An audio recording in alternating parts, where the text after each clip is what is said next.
This pianist was clearly a normal person, yet insisted on pretending to be blind, because he knew people wouldn't be on guard against the blind man. So every time he went to play the piano at someone's home, he would take the opportunity to spy on the employer's privacy. Little did he know, this behavior would also bring him deadly trouble. One day, Lacey was invited by a wealthy man to perform at his home. The door was opened by the wealthy man's wife, Xiaomei. She said her husband wasn't home, and intended to cancel the performance. But Lacey, who had already been paid, insisted on going inside. Just as the two were arguing, the old woman across the hallway suddenly opened her door. The woman had no choice but to let Lacey into the house. Thinking this was just a small interruption, Lacey officially began his performance. But the next second, he saw a dead body lying on the floor. Hearing the music suddenly stop, Xiaomei's expression instantly changed. She thought Lacey had discovered her secret. Fortunately, Lacey came up with a quick idea. She smiled and said she needed to use the bathroom. Only then did Xiaomei dismiss her suspicions. But unexpectedly, there was a man with a gun hiding in the bathroom.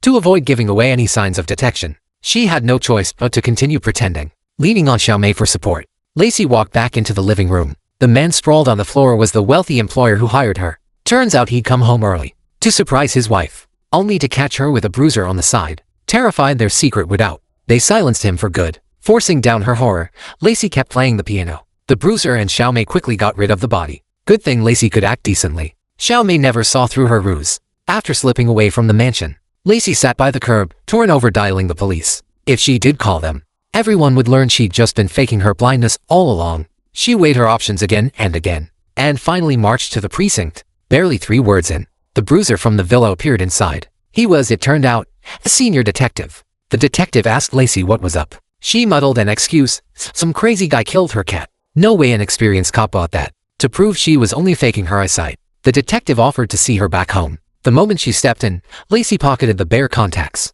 Unexpectedly, the sheriff noticed the newspaper on the table. Lacey explained that it was used to wrap cat feces, but the sheriff didn't let it go. He then deliberately pulled out a small knife and threw it next to Lacey. Seeing that Lacey didn't dodge, the sheriff determined that he was truly blind. Only then did he feel relieved. A few days later, the wealthy man's corpse was discovered, but the sheriff ruled the case an accident. At the wealthy man's funeral, Lacey was invited to perform. The wealthy man's daughter approached him, hoping that she could teach her to play the piano. To keep the secret from being exposed, Lacey had no choice but to agree. Meanwhile, the elderly neighbor next door found a police officer, saying that before Lacey entered the wealthy man's home, another burly man had also entered the wealthy man's home. Perhaps he was the murderer. The police officer immediately sought Xiaomei for confirmation. But Xiaomei said the old lady was seeing things. The kind-hearted old lady thus brought disgrace upon herself. The next day, Lacey went to the wealthy man's home to teach his daughter piano. When the elevator doors just opened, he saw Xiaomei throw the old lady down the building.